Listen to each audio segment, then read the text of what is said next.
Mesdames et messieurs, chers amis, frères et sœurs, je suis particulièrement heureux d'ouvrir ce colloque sur la prière aujourd'hui, ce matin, même si je vous prie de bien vouloir m'en excuser, je le fais par le truchement, vous le voyez bien, d'un enregistrement en raison d'une obligation exceptionnelle en lien avec ma responsabilité de la Conférence des évêques de France comme vice-président. Nous nous retrouvons au début d'un colloque sur la prière et je veux d'emblée saluer chacun et chacune d'entre vous alors que nous ouvrons ce temps de réflexion qui va nous conduire jusqu'à vendredi et nous préparer, pour ceux et celles qui le pourront, à vivre un temps différent, temps spirituel à l'île Bouchard samedi, où se trouve le lieu de pèlerinage dédié à celle que nous invoquons comme Notre-Dame de la Prière selon une tradition qui remonte aux archevêques de Tours. Votre présence témoigne de l'intérêt pour la vie spirituelle et en particulier pour la dimension de la prière. Je veux aussi remercier dès le début de cette première journée tous ceux et toutes celles qui permettent ces jours de réflexion et de prière. Les personnes de cette maison diocésaine du Carmel, le service de communication du diocèse, Frédéric Amiot et les personnes qui vont avec lui nous aider au plan de l'organisation et de l'intendance, la revue Prier et Xavier Accard pour leur collaboration et le père Fabrice Douérin et le père François Dussartel qui ont porté la réflexion et le projet de ce temps que nous allons vivre ensemble depuis plusieurs mois. J'aimerais, si vous le permettez, en cette séance d'ouverture, légitimer le sujet de ce temps de colloque et nous dire ce qui va nous conduire et nous occuper durant cette semaine. J'introduis donc mon propos qui se fonde sur une prise de conscience lors de l'année de la prière. L'an dernier, le pape François annonçait une année jubilaire de l'Espérance, pèlerin de l'Espérance, en lien, vous le savez bien, avec les 1700 ans du concile de Nicée et la reconnaissance de la divinité du Christ. Pour préparer cette échéance, il annonçait que l'année 2024 serait une année de la prière après une année consacrée à la réflexion sur l'étude des fruits du Concile Vatican II, dont je dois avouer qu'elle est passée un peu sous le radar. Le 21 janvier 2024, plus précisément, lors de l'Angélus, le pape François invitait les fidèles, je le cite, à redécouvrir la grande valeur et l'absolu besoin de la prière dans la vie personnelle comme dans la vie de l'Église. Le sujet de la prière tient au cœur du Saint-Père. Rappelons qu'il a lui-même, à la lumière de son expérience de jésuite, donné 38 catéchèses sur la prière entre le 6 mai 2020 et le 16 juin 2021. Plus largement, des publications ont été faites sur le site du Grand Jubilé, particulièrement des notes sur la prière. Un livret, Apprends-nous à prier, a été publié. Des suggestions ont été faites pour encourager des pèlerinages de la prière vers l'année sainte, des itinéraires d'écoles de prière impliquant tout le peuple de Dieu. Dans le diocèse de Tours, j'avais adressé une lettre aux catholiques à l'occasion de la Saint-Martin 2023, annonçant l'année de la prière. J'ai souhaité donner une conférence de carême sur la prière et encourager l'ouverture d'une école de prière pour les jeunes à l'île Bouchard, à l'heure où la transmission, vous le savez bien, est devenue plus difficile en famille, une telle initiative nous a semblé importante. Cependant, observons que le pape, lors de l'Angélus du 21 janvier donc, n'invitait pas simplement à prier, voire même à renouveler notre prière, ce qui aurait déjà été un appel du Saint-Père. Il parlait, je vous rappelle la citation, de redécouvrir la grande valeur et l'absolu besoin de la prière dans la vie personnelle et dans la vie de l'Église. Inviter à redécouvrir la grande valeur, l'absolu besoin de la prière, suppose que quelque chose se soit un peu perdu de cette valeur, de la place de la prière, de son importance. Parler de besoin à redécouvrir semble signifier que ce besoin est absent ou fragile. Une valeur, rappelons-le, qualifie une personne ou un objet en soulignant leur dimension estimable, désirable, comme ayant une importance notable. Le besoin évoque l'idée de nécessité, l'aspect d'urgence à l'égard de quelque chose dont on ne peut se passer. Les propos du Saint-Père sont d'autant plus importants qu'ils soulignent que la prière n'est pas simplement une valeur, mais une grande valeur, tout comme il ne note pas simplement un besoin, mais une dimension absolue de ce besoin. On voit bien l'insistance qu'il met dans cette formule. On est alors en droit de s'interroger. Pourquoi le pape s'adresse-t-il à nous, parlant de la prière, avec une telle force et avec une telle insistance? Plus encore, s'il y a une perte de la valeur de la prière, voire de son absolu besoin, d'où cela vient-il? Que s'est-il passé pour qu'une telle perte se fasse dans notre Église? Quelles circonstances font que la prière soit désormais peu ou moins valorisée pour que le besoin de prier soit ainsi affecté? Cela d'ailleurs s'est-il produit déjà dans le passé? Et comment les générations qui nous précèdent ont-elles traversé les temps de crise qui fragilisaient la prière du peuple chrétien? Je vous propose donc ce matin un petit itinéraire en 3 temps. Avant tout, premier temps, pour nous arrêter et pour préciser de quoi nous parlons en parlant de la prière chrétienne. Puis, dans un second temps, nous nous interrogerons sur les raisons qui rendent cette prière chrétienne difficile dans notre contexte actuel. Enfin, dans un troisième temps, j'exposerai les motifs, selon le pape François, pour lesquels la prière est une valeur et un besoin qu'il nous faut donc remettre au cœur de nos vies personnelles, nous l'avons bien compris, mais aussi au cœur de la vie de l'Église. Premier point donc, première partie, si la prière semble plus difficile aujourd'hui, encore faut-il éclairer ce qu'est exactement pour nous, chrétiens, la prière, car cela ne va pas nécessairement de soi. Un premier point, en effet, demande de notre part de tenter de circonscrire notre domaine de réflexion. Si la prière est plus difficile aujourd'hui, encore faut-il savoir de quoi nous parlons. Cela n'est pas inutile, nous le verrons. À la lumière de l'enseignement du catéchisme de l'Église catholique, pour nombre de nos contemporains, la notion de prière finalement est assez floue, entre le formalisme un peu hiératique, faire des prières, dire ses prières, avoir fait ses prières, et puis une expérience peut-être plus psychologique ou psychosomatique, les états modifiés de conscience, l'aspect plus sensible de la prière. Nous savons, par l'expérience bimillénaire de notre Église, que la manière de prier, les écoles de prière, les traditions de prière, évidemment, sont nombreuses en 2000 ans. Celui qui ouvre par exemple le grand dictionnaire de spiritualité ascétique et mystique en 15 volumes, à l'article Oraison, découvrira rien que sous ce terme un nombre important de définitions, je crois en avoir compté 25, du moins de descriptions de l'oraison, qui n'est pas une manière de prier parmi d'autres, qui n'est plutôt qu'une manière de prier parmi d'autres.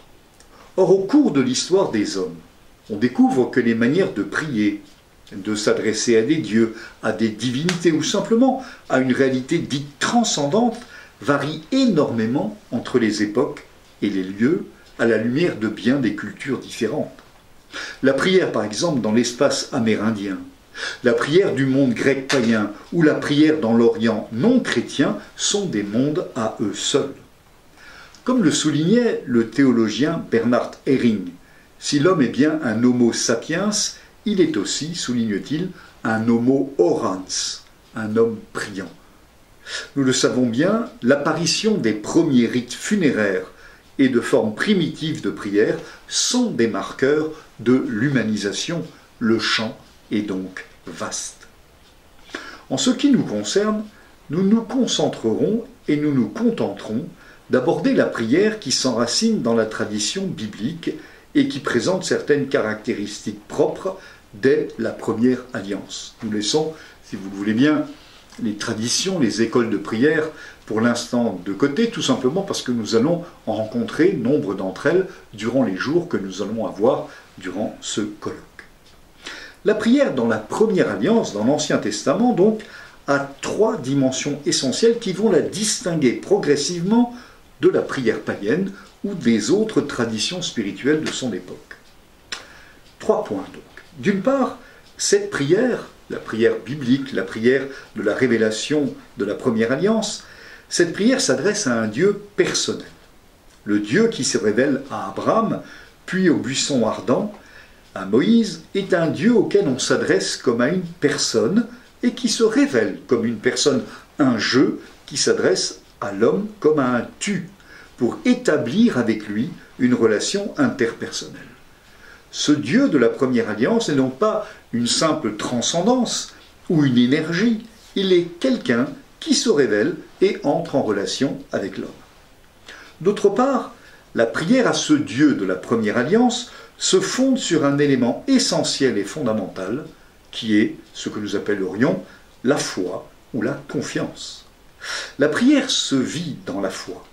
L'homme est appelé, dans la prière de la première alliance, à faire confiance à ce Dieu qui se révèle à lui et qui l'invite à vivre de lui et avec lui.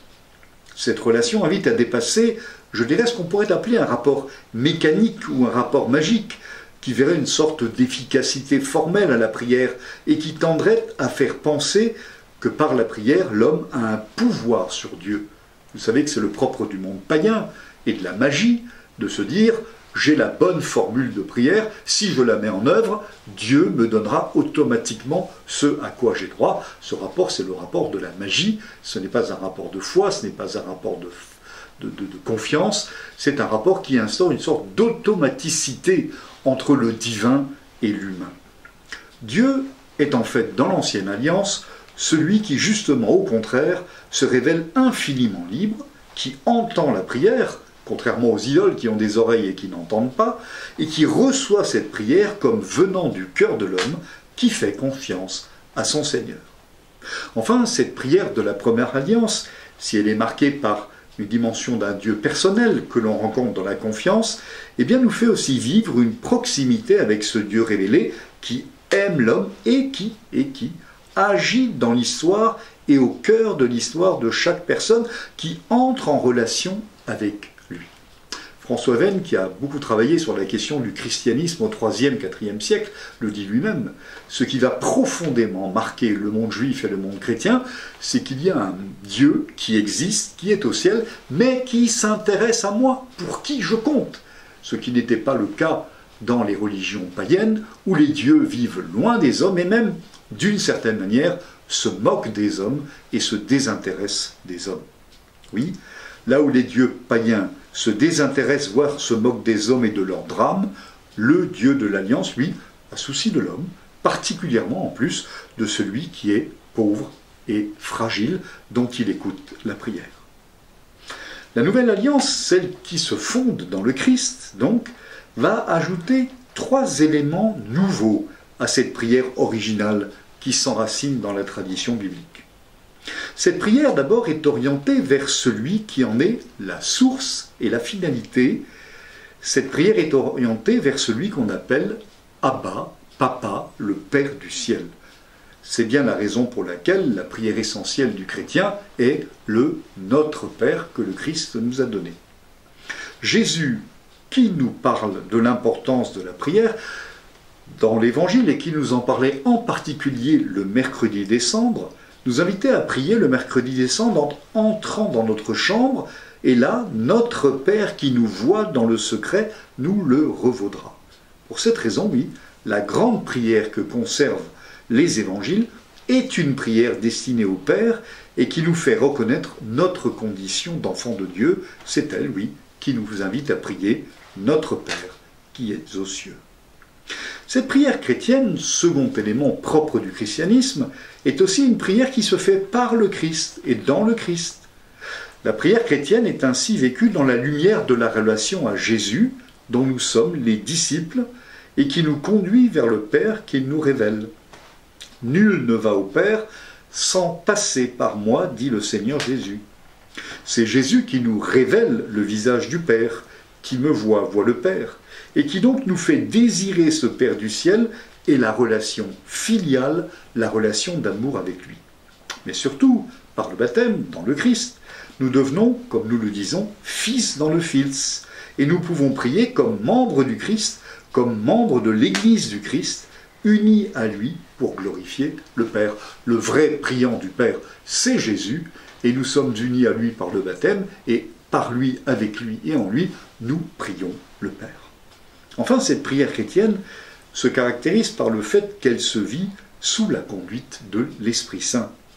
L'apôtre Saint Paul nous en assure, vous le savez, nous ne savons pas prier comme il faut, l'Esprit Saint vient à notre secours. Si nous sommes capables d'entrer dans une relation de prière profonde, c'est en raison de la grâce de Dieu, c'est-à-dire ce que Dieu va nous donner de lui, de sa propre vie, afin que nous puissions entrer en contact avec lui.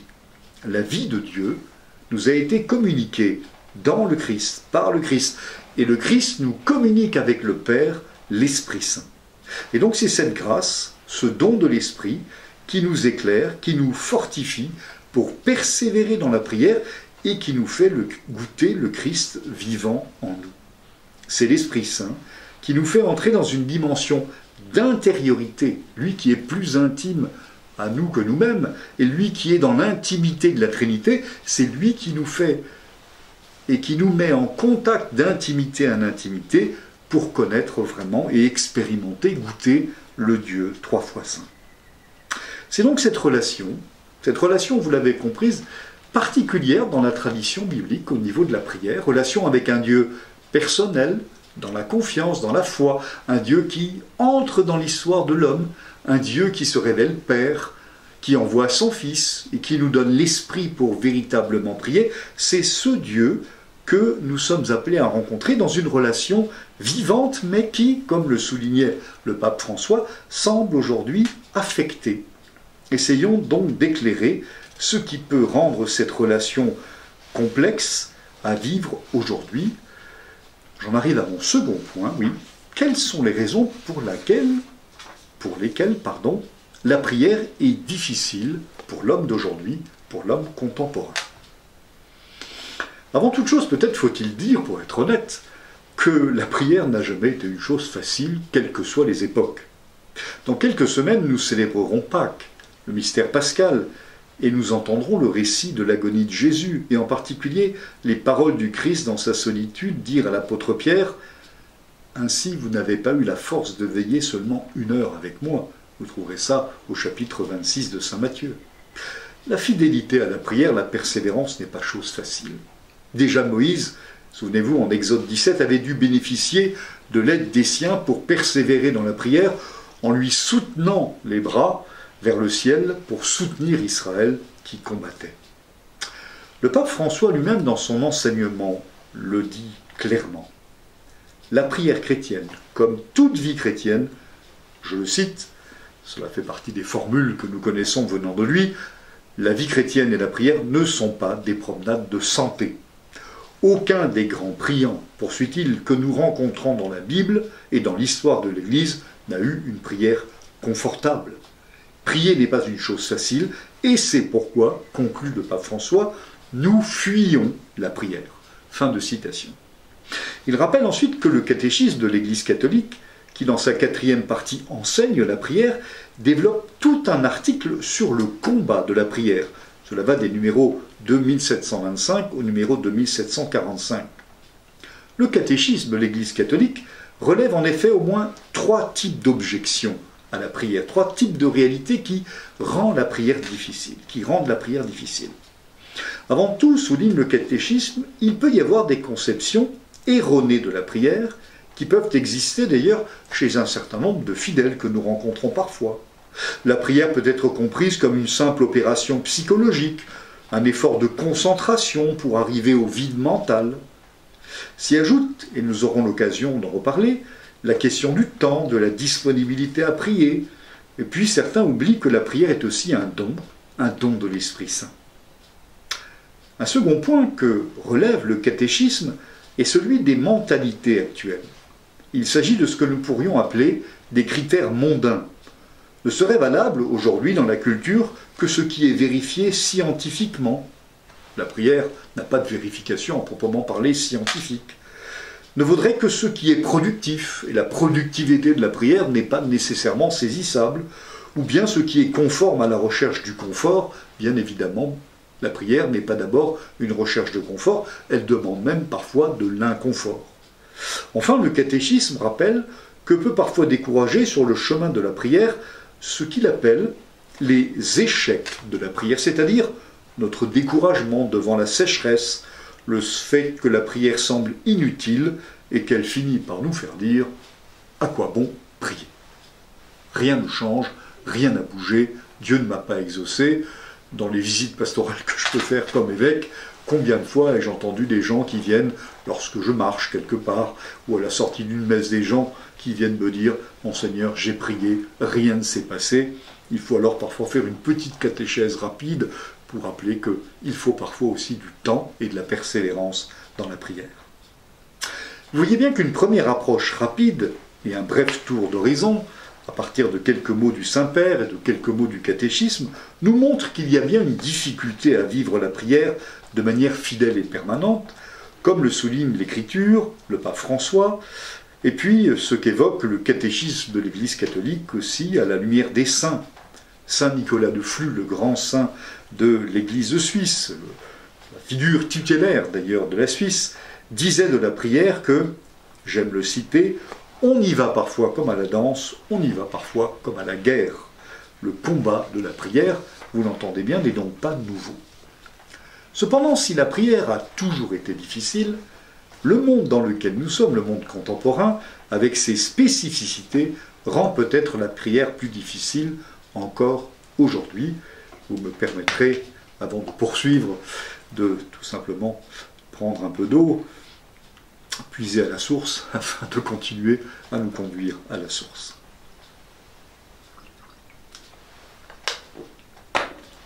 En effet, aujourd'hui, notre monde apporte sa spécificité qui rend la prière peut-être plus difficile encore, et on peut en effet voir une difficulté dans la prière en lien avec la question de la modernité et de la technique. Georges Bernanos, le grand écrivain catholique, écrivait dans les années 50, je cite, « On ne comprend absolument rien à la civilisation moderne si l'on n'admet pas tout d'abord qu'elle est une conspiration universelle contre toute espèce de vie intérieure. » Fin de citation. Georges Bernanos, au milieu du siècle dernier, observant l'évolution des modes de vie, soulignait par cette formule forte que le monde de la technique, envahissant de plus en plus le champ de la vie sociale, de la vie familiale, de l'intime, mais aussi des relations professionnelles, il restait de moins en moins d'espace dans une vie d'homme pour des formes d'apaisement et de silence propice à la vie intérieure, parce que notre vie était prise par, je dirais, le mouvement mécanique du monde mécanique que nous avons peu à peu produit. Pensez au temps moderne de Charlie Chaplin. Rappelons que la modernité, courant de pensée qui se développe au XVIIe siècle, est ce moment de l'histoire où la culture évolue, où la question de Dieu, qui est centrale au Moyen-Âge, devient d'ailleurs secondaire, et où l'on assiste à ce qu'on appelle l'émancipation de la raison. L'émancipation de la raison, c'est une définition de la modernité. L'homme, à partir de la modernité, n'a besoin de personne en dehors de lui-même pour vivre, et même, allons-y franchement, pour se sauver. On passe donc progressivement d'un salut par la foi qui traverse tout le Moyen-Âge à un salut par la science, par la technique, voire plus précisément, disait dans un de ses écrits Luc Ferry, par la médecine, dont nous savons aujourd'hui, pourtant, qu'elle est limitée et qu'elle ne fait que retarder les échéances. Comme a pu l'écrire Jean-Louis Schlegel, la médecine, elle limite la casse. Fin de citation. On pourrait ajouter, depuis le Covid et la question climatique, que la science a montré aussi ses limites, et même le fait qu'elle-même se retourne parfois contre l'homme. Mais cette recherche d'un salut en dehors de Dieu a aussi modifié le regard sur le monde et sur la création. D'une création comme don de Dieu, que l'on voit très bien tout au long du Moyen-Âge, la création est pensée, la nature est pensée comme un don de Dieu, comme le jardin d'Éden qui a été donné à l'origine à l'homme. Oui, en passant d'une création comme don de Dieu dont nous avons la gestion comme gardien du jardin, nous sommes passés à la nature. Ce n'est pas la même chose, la création et la nature. La création, c'est l'œuvre du Créateur, La nature, c'est ce que nous constatons autour de nous, dont on ne sait pas nécessairement qui est l'origine, mais en tout cas une réalité qui est à notre disposition. On est donc passé, oui, d'un jardin qui nous est confié, un don, à une nature qui est en fait un gisement de matière à exploiter. Nous sommes passés d'un monde à contempler et qui portait à la contemplation. Pensez par exemple à saint François d'Assise et au Cantique des créatures. Pensez par exemple à saint Hildegarde de Bingen ou saint Bonaventure, le grand saint franciscain qui écrira un ouvrage qui s'appelle l'Itinerarium Mentis in Deum et qui part justement de la contemplation de la beauté du monde pour remonter à celui qui en est le créateur. Vous avez le même type de réflexion, c'est chez saint Jean de la Croix. Nous sommes donc passés de ce monde qui est don de Dieu, qui est création, qui est un monde à contempler et qui porte à la contemplation, à un monde à consommer. Contemplation, consommation, un monde de l'utilité. Comme l'écrira Gaston Bachelard, à quoi sert le poète? Il sert à humer le parfum des roses. Le poète ne sert à rien, il est dans l'ordre de la gratuité. Le monde moderne, lui, au contraire, technicien, nous coupe de la nature, du don gratuit, du temps gratuit et du silence qui conduit l'homme à s'interroger sur sa place dans cet univers, prélude bien souvent d'un chemin vers la foi, l'intériorité et la prière. L'homme est aujourd'hui dans un monde de plus en plus artificiel. Ce monde, surtout, pose la question du rapport de l'homme au monde en termes d'efficacité et non de fécondité. Ce qui est important, c'est le mesurable, le quantifiable, et non d'abord la qualité de l'expérience que nous vivons. Il y a donc cette question de la modernité, de la technique, et cette question de la technique, eh bien, c'est celle qui nous conduit alors vers ce qu'on appellerait le divertissement. Ce monde moderne, en effet, le monde de la technique, a totalement bouleversé nos manières de vivre. Progressivement, il est devenu de plus en plus intrusif dans nos espaces de vie, des caméras dans les rues, de la musique dans les espaces commerciaux, mais aussi musique et information dans nos voitures, dans les différentes pièces de nos maisons, jusqu'aux lieux les plus reculés et les plus intimes. En 1964, la société française vivait, selon Philippe Portier, historien, professeur à Sciences Po, un basculement essentiel. Quel est ce basculement? La majorité des foyers français allaient avoir désormais une petite boîte étrange que l'on allume, où il y a des images qui bougent, et qui s'appelle, vous l'imaginez bien, la télévision. 1964. Un objet fascinant, qui désormais allait imposer sa loi, voire plus son magistère intellectuel et moral, au sein de toutes les familles de France. La télévision règle le temps, avec les rendez-vous du quotidien, les nouvelles laudes, les nouvelles vêpres qui sont données par la technique, avec le journal télévisé du soir, la grand-messe qui rassemble la famille. La télévision, le téléviseur impose un nouveau rapport au réel. Le livre, la littérature, comme la radio d'une certaine manière, convoque notre imagination. Quand vous lisez un livre, vous imaginez ce qui se passe. J'étais il y a quelques jours à la conférence des évêques de France, où il y avait une soirée autour du texte du pape François sur la littérature.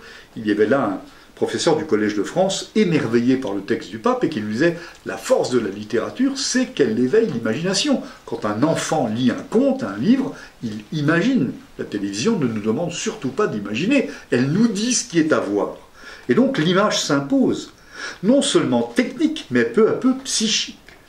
Elle réduit nos capacités imaginatives. Elle imprègne nos consciences et notre mémoire, met notre désir, d'une certaine manière, en dépendance. Elle stimule cette image, nos sens, tout en demandant le minimum d'effort. Le livre demande une concentration, la télévision invite à la passivité, voire une forme de paresse. L'essayiste Pascal Bruckner parle de la télévision, la formule est assez amusante, comme de la tisane des yeux. La tisane des yeux, insipide, sans goût, mais que l'on consomme, car l'effort demandé est minime. Ainsi, peu à peu, par le biais de la technique, et particulièrement des écrans et de leur force de frappe pratique et ludique, la distraction, le loisir deviennent essentiels et même centraux dans nos vies. Certes, Blaise Pascal, bien avant la TNT, avait déjà évoqué la question de la distraction, je le cite dans Les Pensées. Les hommes, n'ayant pu guérir la mort, la misère, l'ignorance, ils se sont avisés pour se rendre heureux de n'y point penser. Oui, de se distraire. La distraction, le divertissement, glisse sur la pente de la facilité qui est tout à fait conforme à notre nature humaine. Nous allons toujours au plus facile, à ce qui nous coûte le moins en effort. L'ascèse ne nous est pas naturelle. Mais surtout, le divertissement nous permet d'échapper au présent lourd et parfois dit douloureux. Ce divertissement, déjà présent certes dans les siècles passés, est devenu omniprésent par la puissance de la technique. Qui n'a vu parmi vous, c'est mon expérience, je ne pense pas être le seul, un vendeur ou une vendeuse de magasin peu propice à se mettre à servir, car trop occupé de poursuivre une recherche sur Instagram ou de lancer un ultime SMS d'une conversation en cours. Vous n'auriez jamais vu ça il y a 20 ans. Comme l'observent alors Edgar Cabanas et Eva Illouz dans leur ouvrage Apicratie, apicratie comme démocratie, c'est-à-dire le kratos, le peuple, et happy, la joie, l'amusement, étant entendu comme un régime de la société, un mode de vie désormais mondialisé qui oblige à être heureux et vous en donne les moyens. L'apicratie, c'est le régime dans lequel nous vivons au niveau mondial et qui est une organisation de la société dans laquelle nous devons être heureux avec tous les moyens de le vivre qui nous est donné par la technique. La technique du divertissement et du bien-être sont désormais des réalités à l'échelle industrielle. Tout est organisé, comme l'annonçait d'une certaine manière Bernanos, pour que jamais nous ne soyons coupés du flux de consommation en tout genre et que l'on souhaite nous partager et bien entendu nous vendre. Nous sommes d'une certaine manière face à une gigantesque supercherie permise par l'alliance de la technique, de la finance et de l'industrie qui vise à remplacer le bonheur par le bien-être en entretenant la confusion entre les deux et en étouffant toute velléité d'intériorité et de liberté intérieure authentique. Bernanos parlait de complot, non pas dans le sens du complotisme contemporain, mais dans le sens de la convergence voulue ou par des intérêts du monde du commerce, de l'industrie, voire du politique. D'ailleurs, depuis la Rome antique, nous savons que le pain et les jeux calment le peuple et lui évitent surtout de trop penser. Le regretté Philippe Meuret, chroniqueur acide de la modernité, pouvait écrire il y a quelques années que nous sommes passés de l'homo sapiens à l'homo festivus, comme il l'appelle. L'homme qui fête. L'homme d'aujourd'hui, dont l'horizon indépassable semble être devenu la fête, ou plus exactement, le fait de fêter la fête. Car on ne sait plus pourquoi on fête, mais on fête, comme les Nations Unies vous donnent une journée spéciale chaque jour, pour la journée de la pizza, la journée du yoga, la journée de ceci ou la journée de cela. Dans ce tourbillon, où trouver une place pour la prière? Mais surtout, comment ne pas observer qu'au-delà d'une influence ponctuelle de cette nouvelle culture, c'est une transformation anthropologique qui est en train de s'opérer sous nos yeux, avec des psychologies désormais dans une grande difficulté à aimer le silence, à consentir à un minimum d'effort, désireux sans arrêt de sensations consolantes et fuyant tout désagrément. Ce que veut dire que nous sommes en train de passer, oui, de la modernité à la technique, de la technique au divertissement et du divertissement vers une forme d'étourdissement généralisé. Cela est d'autant plus vrai que le divertissement, aidé par des technologies de plus en plus invasives, on peut penser aujourd'hui à l'intelligence artificielle et aux nouvelles possibilités qui mobilisent et mobiliseront notre esprit et notre temps, font de notre époque et de la vie sociale une société dite liquide, comme a pu l'écrire le sociologue Zygmunt Bauman. Pour Bauman, la dimension liquide de la société ne vient pas tant du fait que notre monde est instable avec des repères flottants et changeants. La société liquide, pour lui, c'est en fait l'idée d'une société qui offre tellement de possibilités de communication, de relations, d'informations, d'affaires à ne pas rater et de choses à découvrir, que nous sommes sans cesse à flotter ou à nous laisser entraîner dans l'océan de ces possibles. Un autre sociologue, Hartmut Rosa, ajoute à cette observation que le fait de ne rien vouloir perdre des possibles, rater une belle rencontre, une belle affaire, nous fait aller alors de plus en plus vite et nous fait entrer dans ce qu'il appelle l'accélération. Il pense même que l'expérience majeure de la modernité est justement celle de l'accélération qui se manifeste dans nos vies et produit du stress et de la carence temporelle, comme il l'appelle. Le temps nous manque sans cesse, ne me dites pas que ce n'est pas vrai, et celui que nous vivons est de piètre qualité, car il nous pousse sans cesse en avant et nous empêche de nous poser. Nous sommes toujours à regretter hier, nous n'avons pas eu le temps, et nous pensons toujours à demain en espérant que nous en ayons un peu. Un exemple flagrant est celui des vacances. Permettez-moi de vous le partager, chers amis, même si elles sont encore un peu loin. Combien de personnes qui vivent une vie stressante au quotidien réintroduisent leur stress dans leur temps de vacances, où il faut qu'ils fassent un maximum d'activités pour ne rien perdre de l'investissement financier qu'ils ont consenti pour revenir parfois plus fatigués que lors de leur départ. Ils reviennent se reposer au travail. Ainsi, notre mode de vie nous conduit à une sorte d'étourdissement, où la place du silence, où la capacité de recul est devenue parfois presque impossible à vivre, en raison des conditions concrètes de notre existence et des contraintes que l'on nous impose, mais auxquelles nous consentons aussi. J'ai bien conscience, chers amis, de dresser là un tableau qui peut sembler un peu noir, mais je ne suis de loin pas le seul, et il ne faudrait pas, bien entendu, manquer de relever le fait que ce monde, et le monde de la technique, qui modifie notre rapport aux personnes et aux choses, peut aussi apporter du positif à une vie spirituelle et à la vie de prière. Il est certain que notre monde contemporain, par la richesse des communications, ne serait-ce que celles que nous sommes en train de vivre à cet instant, permet l'échange d'expériences, la découverte riche de lieux propices et de personnes qui témoignent de la prière. Nous savons aussi combien le numérique a changé le rapport à la prière. Nombreux sont ceux et celles qui, par le biais d'applications, accèdent chaque jour à la parole de Dieu ou à des sites qui les aident à vivre leur vie de chrétien. Tout l'art est dans l'usage vertueux de ces moyens. Lorsque nous sommes à la conférence des évêques de France, il y avait il y a 10 ans le bréviaire. Aujourd'hui, l'office est prié, comme pour vous peut-être, et bien tout simplement grâce à un smartphone ou à un iPhone. Enfin, dernier point qui rend difficile la prière, c'est la question de la foi et sa possibilité. Oui, voilà une question plus profonde peut-être encore que celle de la modernité, de la technique, du divertissement, de l'étourdissement. Une question plus profonde qui rend la prière difficile est certainement celle de la relation qui sous-tend la prière, c'est-à-dire la relation à Dieu lui-même. Car il est certain que pour prier, il faut avoir un minimum de foi en Dieu. Pensez que quelqu'un nous écoute, en qui nous pouvons nous confier, avec qui une relation s'établit. Or, la foi en Dieu, vous le savez bien, est devenue aujourd'hui, dans un monde sécularisé, plus difficile et plus complexe. Il n'est déjà pas très facile de s'adresser à quelqu'un que l'on voit, que l'on entend, que l'on peut même toucher. Combien plus est-il difficile d'adhérer à quelqu'un que nous ne voyons pas, quelqu'un dont la présence nous échappe en partie. Cette adhésion demande alors la foi, la confiance en Dieu. Mais celle-ci est devenue, d'une certaine manière, de plus en plus difficile à vivre, parce que la foi en Dieu est devenue plus difficile à vivre dans nos sociétés occidentales. Il y a quelques années, le cardinal Poupart écrivait un ouvrage intitulé « La décroyance ».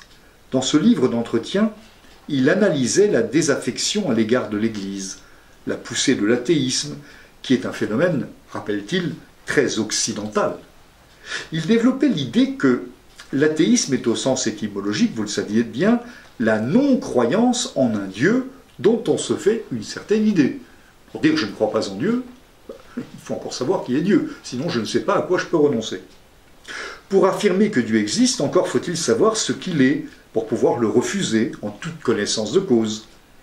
L'athéisme, qui mine notre culture occidentale, est en fait le refus d'une certaine idée de Dieu que l'on se fait, un Dieu qui est parfois d'ailleurs une caricature de celui qui s'est révélé dans l'Écriture. Il y a un rejet de Dieu qui est un rejet de l'idée ou de l'image que l'on se fait de lui. Mais ce refus va plus loin souvent aujourd'hui, car pour croire en Dieu, il faut non seulement se faire une idée de ce qu'il est, mais il faut surtout pouvoir penser simplement que l'idée d'une réalité transcendante, d'un être personnel, à qui je peux parler, qui est infini, éternel, eh bien, peut exister et en qui je peux me confier. Il faut que tout cela soit simplement pensable et possible. Un philosophe français, Jean Borella, soulignait dans un de ses ouvrages, je cite, « Le sens du surnaturel, c'est d'abord et essentiellement que le surnaturel est pour moi un sens. L'intelligence peut bien s'appliquer à la connaissance de la foi. La volonté peut bien vouloir, par une sorte de tension désespérée pour croire à la révélation, si plus rien de tout cela n'a de signification pour l'être croyant, l'acte de foi n'est tout simplement plus possible. » Je vois ça parfois lorsque j'échange avec des catéchistes, parfois un peu désespérés devant des enfants, pour qui il n'y a pas de rejet de Dieu, mais le simple mot Dieu ne veut plus rien dire. L'idée qu'il puisse y avoir un être au-delà du monde créé et visible n'a plus aucun sens. Comment faire alors pour leur parler de Dieu? Si l'existence d'un Dieu, d'une divinité n'est plus concevable, imaginable, le fait même de contester son existence ne sert plus à rien. Ce n'est pas que l'on conteste l'existence de Dieu ou la manière de penser qui il peut être. La crise aujourd'hui est parfois bien plus profonde. L'idée de Dieu n'a plus de sens. Parler de Dieu, c'est une perte de temps. Dans un monde technicisé, dans un monde artificiel, l'idée même d'une autre réalité, transcendante, invisible, est dénuée de sens, voire même totalement ridicule. Or, cette manière de penser, ou de ne plus penser la question de Dieu, occupe une partie de la culture en Occident aujourd'hui. Il ne s'agit plus de contester Dieu, de le nier, puisque le simple fait de penser qu'il existe n'a pas et plus de sens. La question n'existe plus, elle est nulle et non avenue. Et pourtant, vous auriez le droit de me dire, avec les nombreux catéchumènes qui viennent aujourd'hui vers l'Église, quelque chose nous montre que quelque chose demeure encore d'une attente d'une autre parole qui peut nous donner la vie et l'espérance. Alors, après avoir dit ce qu'est la prière chrétienne, après avoir essayé de montrer comment le contexte dans lequel nous sommes, contexte particulier de l'Occident sécularisé, eh bien il est difficile de croire, et j'aborde mon troisième et dernier point, si la prière est un combat, pourquoi insister sur la grande valeur et le besoin absolu de la prière pour notre temps, selon les propos du pape François? Oui, pourquoi le pape nous dit-il cela? Et quel éclairage peut-il nous donner pour nous aider? Si vous le permettez, j'aborde maintenant cette question.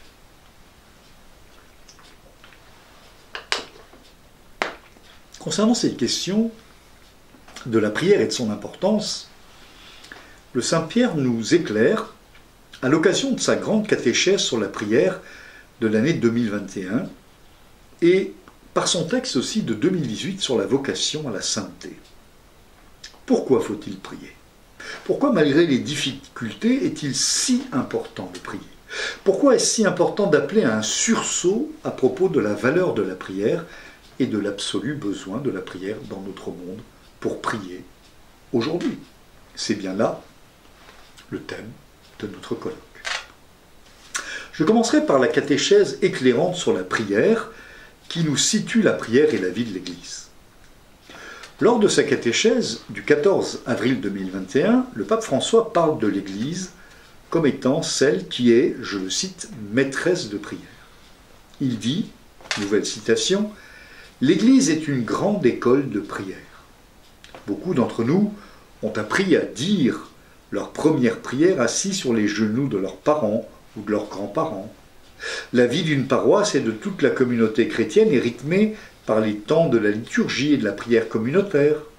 C'est aussi pour cela qu'il y a des communautés et des groupes de prière qui ne cessent de fleurir dans l'Église. » Fin de citation. On comprend en lisant le pape François que la prière est essentielle, qu'elle est au cœur de la vie de l'Église, et nous le savons bien, ce dès les Actes des Apôtres, où l'on sait que les premiers chrétiens étaient, comme le dit le livre des Actes des Apôtres, au chapitre 2, verset 42, assidus à l'enseignement des apôtres, à la communion fraternelle, à la fraction du pain et aux prières. Mais il précise, le pape, tout dans l'Église naît de la prière et tout grandit grâce à la prière. Et il poursuit. Et là, ce qu'il nous dit est très intéressant. Quand l'ennemi, le malin, veut combattre l'Église, il le fait tout d'abord en cherchant à assécher ses sources, en l'empêchant de prier.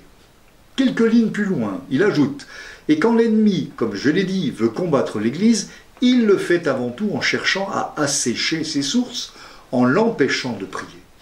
Si la prière cesse, il semble pendant un moment que tout puisse continuer comme d'habitude, par inertie. Mais rapidement, l'Église s'aperçoit qu'elle est devenue comme une coquille vide, qu'elle a perdu sa colonne vertébrale, qu'elle ne possède plus la source et la chaleur de l'amour.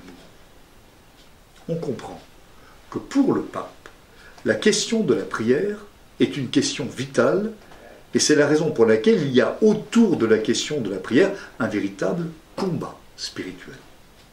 Le pape peut alors poursuivre et mettre en lumière le risque fondamental qui nous fait mieux comprendre la valeur et le besoin absolu de la prière.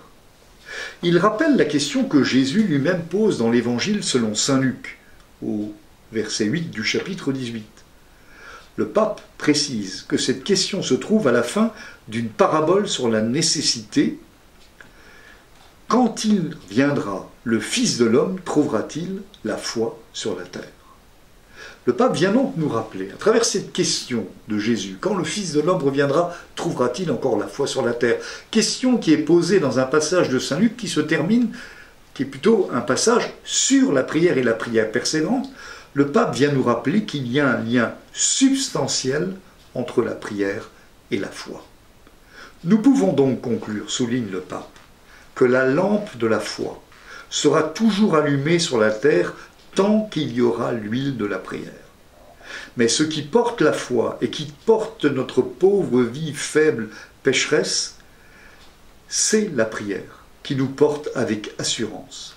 C'est là une question que nous, chrétiens, nous devons nous poser. Est-ce que je prie? Prions-nous comme des perroquets ou bien avec le cœur?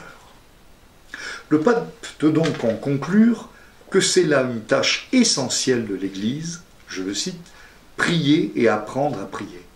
Transmettre de génération en génération la lampe de la foi avec l'huile de la prière, sinon elle s'éteint. Sans la lumière de cette lampe, nous ne pourrions pas voir le chemin à suivre pour évangéliser. Fin de citation. Ce que le pape nous rappelle, et qui justifie son appel fort à renouveler notre vie de prière, c'est que sans prière, peu à peu, il n'y a plus de foi. Et sans foi, il n'y a plus d'évangélisation possible, autrement dit, plus d'église qui n'existe que pour annoncer l'évangile. La fin de la prière, c'est la fin de l'Église. Mais le pape nous donne un autre enseignement sur l'importance de la prière et l'importance de la renouveler dans son texte sur la vocation à la sainteté de tous les baptisés, où il parle là aussi de l'importance et de la place de la prière.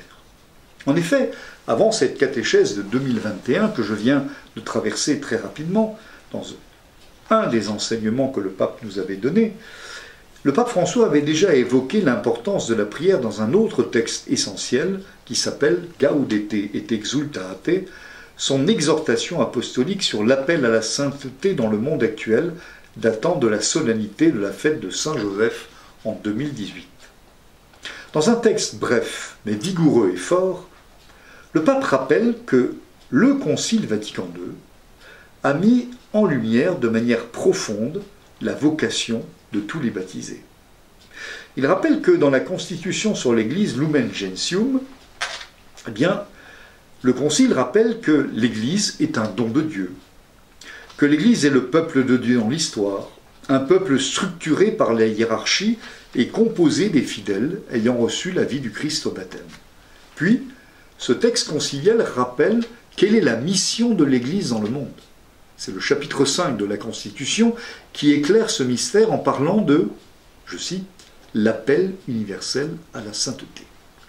Le Concile nous dit que tout baptisé, plongé dans la vie du Christ, devient enfant de Dieu, membre du Christ et de son Église, et par la communication de la vie de Dieu réellement saint. La sainteté est le don de la vie divine que le chrétien est appelé alors, parce qu'il l'a reçu au baptême, à conserver et à faire croître.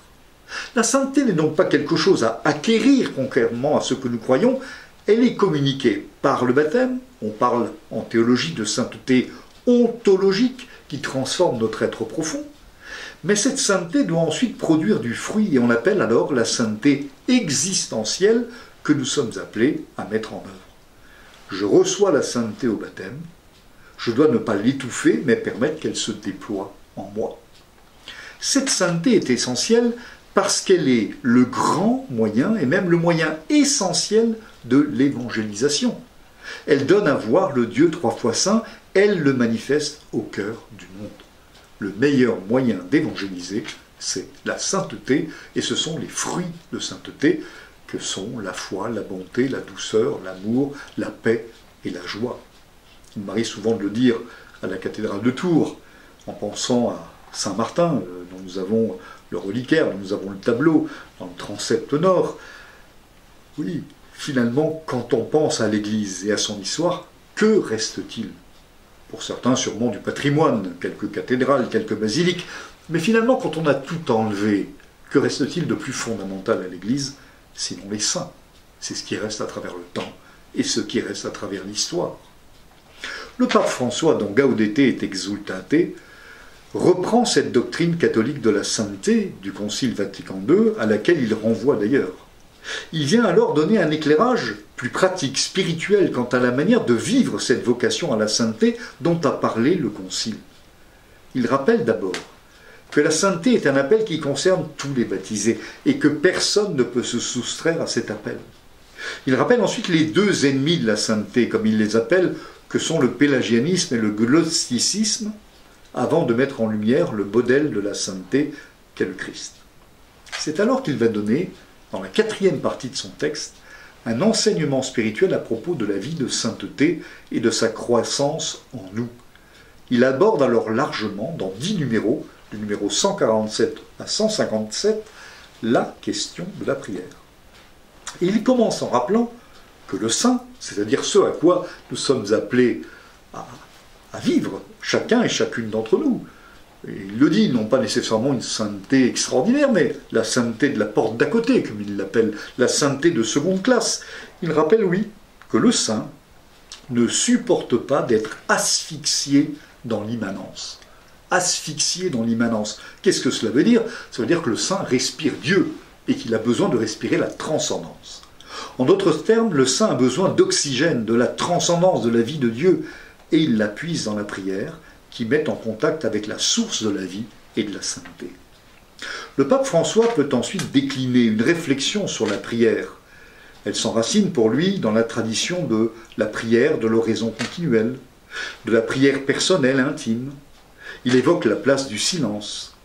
Il nous rappelle l'importance de centrer notre vie de prière sur la personne du Christ, et il encourage au passage à vivre de la prière du nom de Jésus, populaire dans le monde chrétien oriental. Vous savez que nous verrons jeudi soir le film L'Île, qui nous montrera justement de très belle manière comment l'Orient chrétien vit de cette fameuse prière du nom de Jésus qui en fait toute l'âme.